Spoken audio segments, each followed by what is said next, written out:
Hello Reddit and YouTube! Do you want the most powerful weapons and armor in the game without cheating, exploiting, or mods? This is a video on how to. Note that this will be very fast paced because I have to fit this all within 10 minutes, but all of this information will be in the description anyways, so I mean you could really just pause the video in the first place, but I will also be explaining it verbally. I will do requirements, the process on how to, and then what you're specifically going to want on your armor and weapons as far as enchantments go. Here are the requirements. You need Dragonborn DLC, 100 alchemy, enchanting, and smithing, and also 60 destruction. Within alchemy, for perks, you need 5 out of 5 alchemist, physician, and benefactor. For enchanting, you need 5 out of 5 enchanter, insightful enchanter, fire, frost, and storm enchanter, extra effect, and then potentially, depending on what enchantments you want, you might want corpus enchanter. For smithing, you need steel smithing, arcane blacksmithing, and whatever respective perk for whatever armor you're going to make. If you're going to make glass, go up to the glass smithing perk. Daedric, same thing. For destruction, you need novice destruction, and then 2 out of 2 augmented frost, fire, and shock perks. From the Dragonborn DLC specifically, you need Azadil's armor from Kolbjorn Barrow. It's just southeast of Raven Rock. There's a quest, and there's Denmer that will explain everything. It costs quite a bit of gold, though. You also need the Black Book, the Sallow Regent. It has 3 specific perks. You will be using all of them. I also highly recommend getting the home in Raven Rock. Just go ahead and get the home before you do any of this. You will need a lot of money to do this. Just to get Azadil's armor, you need 11,000 gold. And then you're going to need quite a few grand soul gems, and then a lot of alchemy stuff. So I recommend doing this only once you have 40 or 50,000 gold, maybe. Now you're going to be making a set of armor that will increase smithing and alchemy. That is the set you need to create the better set. I will call this set of Fortify, Smithing, and Alchemy the Enchanting Set. That's just what I'm going to refer to it as for future reference. You need to make your enchanting set as strong as possible so you can make the best potions and improve the best armor. To do this, we're going to use a simple loop. There is the alchemy enchanting loop. In enchanting, you can make enchantments that make alchemy better.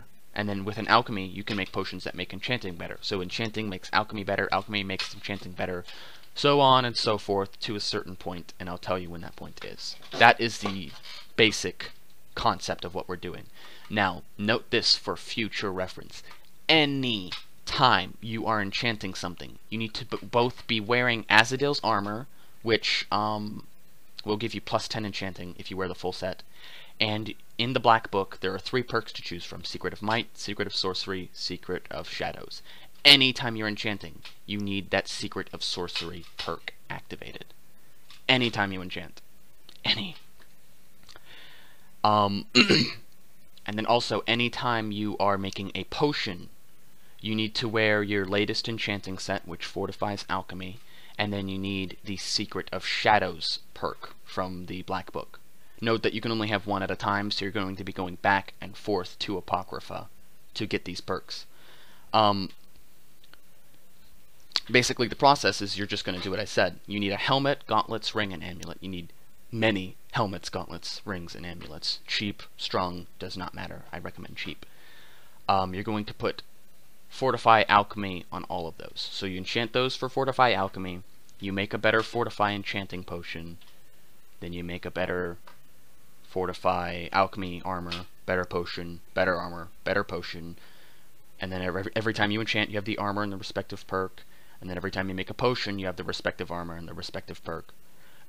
And you keep doing this until you reach, in the potions, plus 40% enchanting potions. Once you can make plus 40% enchanting potions, you have capped out and cannot get stronger. So go ahead and make all of your Fortify enchanting potions.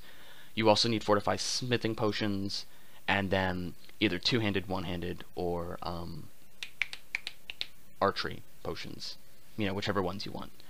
But you need the smithing and enchanting potions. So you make as many of those as you can. I recommend having enough ingredients to make 30 to 50 of each. So you make all of those potions. You're also going to make one last enchanting set. you need a helmet, a set of body armor, gauntlets, a ring, and an amulet. On the gauntlets, the ring, and the amulet, on each piece you need both fortify alchemy and fortify smithing.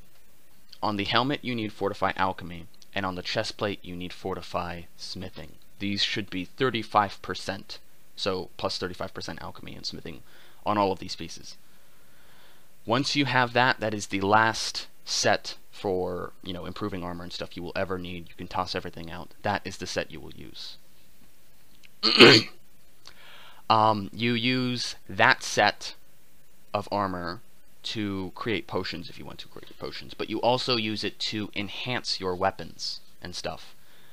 Just note that anytime you enhance, you need the Secret of Might perk, because that will go up 10%. It'll make enhancing 10% better. So you use the respective potions and armor and perks to create your set of armor and weapons that you want to use in battle. It does not matter what armor set you use. Well, I mean, there are two factors that go into what armor set you use. Is it heavy armor or light armor? That's the first one, and that's a preference. And then, how does it look? Because you can literally get any armor, any set of armor, even hide, to the armor cap, which is about 567, I want to say. It's somewhere around there. You can get any set of armor to that high. So, yeah, you can choose any set of armor. But the specific enchantments you want on your armor, there's a lot of in-depth stuff that goes into it. All of that will be in the description, because if I want to keep this video under like 20 minutes, that's the only way how. As far as weapons go, you want chaos and fire enchantments on your weapons. That is the maximum damage you can have. There is something I do need to go over, though. For enchanting, for your armor and stuff, you need a resist magic enchantment, but there are two different forms of the same resist magic enchantment.